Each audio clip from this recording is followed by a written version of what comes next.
Hey everyone, this is Rachel Samarjian, the Main Authority, here to bring you some super in-depth educational content to make you confident going into any color service. The most important part of a brunette balayage is going to be the consultation. Carly here has been my client for about 7 years, so I really know her well. If I didn't know Carly well, I would have her bring me about 6 pictures she loves, 6 pictures she doesn't love, and I'll also have some pictures ready for the day of the service so we can go over it together. I also like to get down eye level with my client and kind of go through the pictures with them, see what they like and what they don't like about each picture, and then kind of look at the focal points and see exactly where we need to go from there. So the next thing that you're going to want to do is maintain control of the situation. When you have a client come in, the best tip I ever received from an educator, Ronnie Stam, he was with Orbay, I believe he still is, he told me, whenever somebody sits down, never ask, what are we doing? You want to make sure from the jump that you know exactly what you're doing and that they feel comfortable and taken care of because you are the professional. Along with professionalism, verbiage is probably the second most important thing you want to learn. So when I'm talking to Carly, I'm listening to words she's saying. So any layperson, any person that's not a cosmetologist, they may not know what warm, copper, gold, ashy, they don't know those words. So you kind of want to teach them. I actually have Pinterest boards with 2 separate, actually 3 to 4 separate boards of different colors and tones to really explain via pictures, because a lot of people don't really know what they want. So seeing it really speaks volumes. Now, Carly actually wants a warm balayage. Is that right? Yes. She's my warm girl. She doesn't like her ashy, anything muted really kind of pulls the color out of her skin. So we like to maintain a ton of warmth, even copper, which that word will scare somebody that doesn't like warmth. So these are things, keywords that you want to keep open ear for. Open ear for? Yeah. Some really important questions to ask, and I recommend a minimum of 6. I'm going to give you 3 examples now though. So Carly, tell me, do the words gold, warm, and copper kind of attract you, or are you like, oh gosh? Yes, I like them. You like them, they feel good. Now, in the event my client said, I don't know what that means, I'd say, okay, pull up a couple of pictures and I'd show them and we would go through and say, all right, what do you like and not like about this? The second thing I would ask is, what's your maintenance? Do you go away to college? Are you staying in town? How often can you get this done? And what is your price point? And it's not rude to ask somebody, what is your budget? Especially during these trying times, you have no idea where people are coming from. So you want to really make sure that they're totally comfortable with the entire service, beginning to end. Sounds right.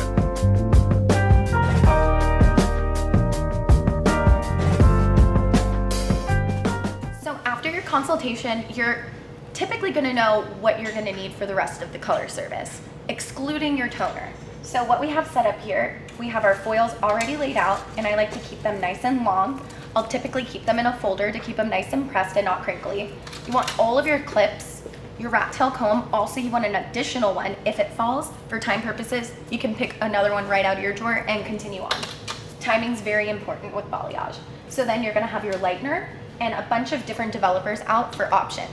So you want to be able to mix a new batch and be super controlled and deliberate about the entire service. So having all of your tools in a certain order on the tray, it's actually going to maximize your value that you provide to that client because they're in and out and they get a dope color service. Carly wants to maintain depth in her balayage. So what I'm going to do is I'm going to place a little head map.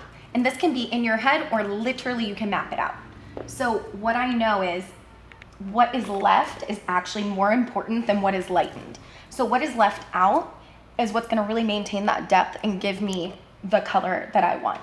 So when I'm coming around to this focal piece in the front, the highlighted focal piece, I will actually just kind of, before I even get my color mixed, just take a peek at it and see what my hairline is like and see where I'm at and see if I'm going to require slices or weaves and what developer volume I'm going to need as well. Now Carly has a beautiful hairline, so this should be really easy, and I say easy lightly. But she has beautiful warm tones in there that we're going to be able to utilize and execute this balayage. One of the main things we're gonna do when sectioning, I really like to get this top halo out of the way. It's gonna process the fastest here because it's right on the scalp and you're pretty warm here. So these are gonna process super quickly, as well as the front. So this is gonna be out of the way. Yep. Typically at this point, the stylist that I mentor will say, what am I gonna glaze my client with? Now, if you were gonna eat an elephant, you'd probably take it one bite at a time, and that's what I recommend for this. You wanna go ahead and lighten them, get the internal balayage going, and then what you put on top of it, you can kind of handle towards the middle to end of the service because you're not really sure what's gonna come out, right? It's probably about 85% controlled, and the rest is you don't know what your client had on their hair. Thank God I know what she has on her hair because she's been my client this whole time. So we're gonna actually section a horseshoe here, and then I'm gonna do another horseshoe section.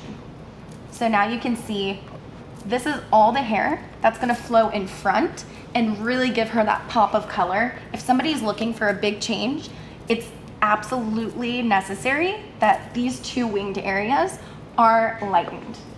And this goes for a blonde balayage or a brunette balayage. Whenever a client comes in, one of the most vital parts of the consultation is I don't want to call it a money piece, the focal piece in the front. Now, typically, my blonde gals always 100% are like, take it up, make me super blonde here. They like that drastic kind of dimension that goes on at the base. Whereas my darker skinned gals, including anyone from the Middle East and everybody that isn't a fan of the bright near their eyebrows, right? So what we're gonna do with Carly, we're gonna actually maintain an even balayage around with no focal point in the front, no focal balayage in the front. So when I'm here, in order to maintain that, you actually wanna be very deliberate about how much is laced or teased up and how much is left out. So this is not going to be up here. Soundstripe. Fabulous.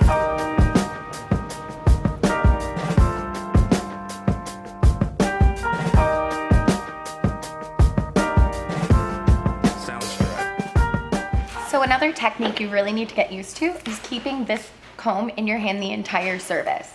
It actually saves about 5 minutes at the end of the day, which doesn't sound like a lot, but it means a big world difference to your clients. So don't be afraid of using a ton of clips. A lot of people have 2 clips per service and they try working through a ton of hair. For balayage, the thinner the section, the more ideal that color will turn out. It comes out way cleaner, and from the top to bottom, you don't have to worry about uneven lifting. So we're gonna go right behind her ear.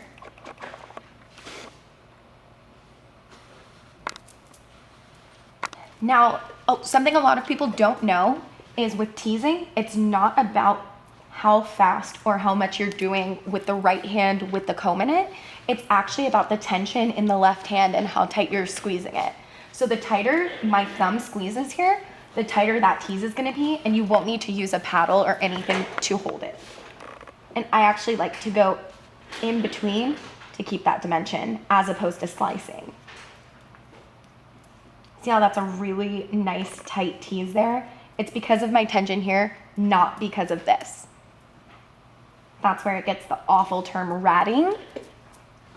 You don't want to rat it. So then you have a really nice firm, sorry Carly, you have a really nice tight section and you won't need to do any of this business. You can just go and actually handle it. So now this comb is in this hand, holding on to it.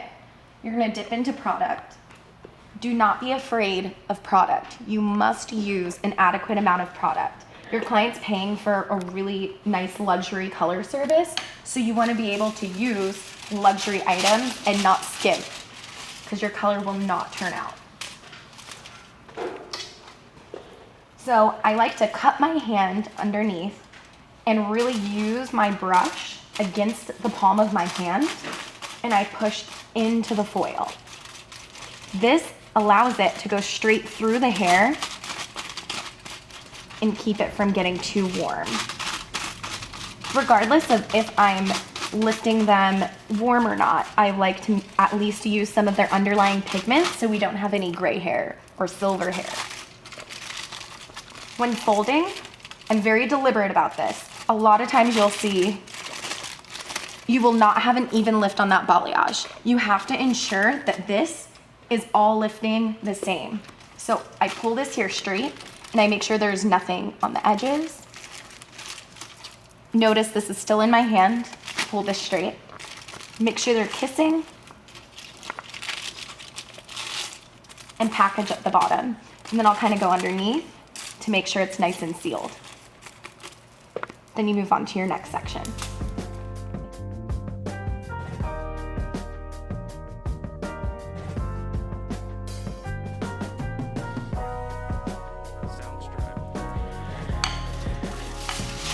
The consistency of my lightener is actually that of probably like a really kind of watery toothpaste. I like it to almost be like an adhesive to the foil, and that allows it to stay in place and not get any strange bleed marks or anything like that.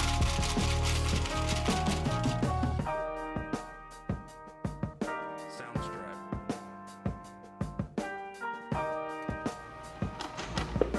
If you can still see the hair through the product, it's probably not gonna lift. Same goes for gray. If you can still see gray hair through your root shade, your gray is not going to cover.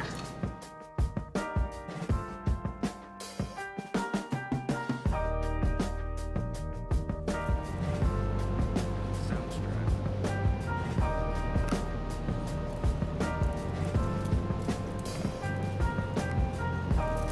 Your client's gonna have varying densities around their head.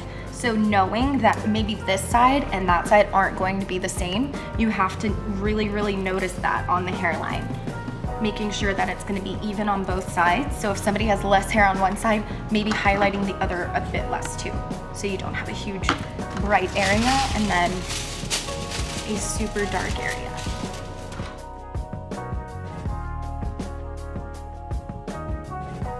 Sounds dry. When you go to close your balayage, you're not just gonna close it. You wanna actually direct it, because let's assume that your client doesn't want any warmth. This right here just closed anyhow. You don't want that. You want it to actually be really flat so that adequately can get heated if you're gonna use a heater or a blow dryer. I don't recommend heaters, but you can blow dry a little bit for warmth, just to break through any existing color or things that aren't allowing the lightener to get through.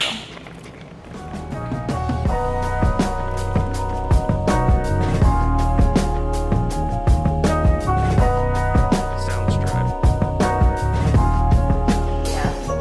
So now we're gonna rinse, starting where we started, and allow these to finish processing. I always start in the back first, especially for full highlights, whether it be from the nape or a balayage, so you can rinse the back first and continue on with the service if need be. So whenever we went in and we did the lacing for the highlights, we actually went horizontal, and now we're gonna go vertically and brush them out. So going the opposite direction after glazing, because you want to keep those teases intact for the glaze, to be very deliberate about where the color is placed, and then going in after you've done all of the color service and you're brushing out for your cut is when you take it and get rid of all those French lacing bits. So a bonus tip for haircuts, we're not gonna go through this entire haircut, but when you have a client that's trying to either take their hair long to short or they're maintaining short hair, you always, and this is nothing I've seen before, Ronnie Stam actually brought this to my attention, establishing that length in the front first and then going back will actually ease your client's mind and yours. I can't tell you how many times we've been back here and we cut about 2 inches off, come around, and we're like, so that's your haircut tip of the day. Sounds dry.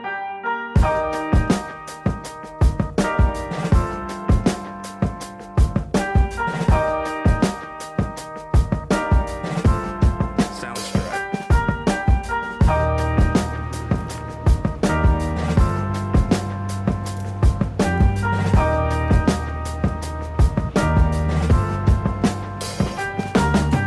Sounds dry. Stay tuned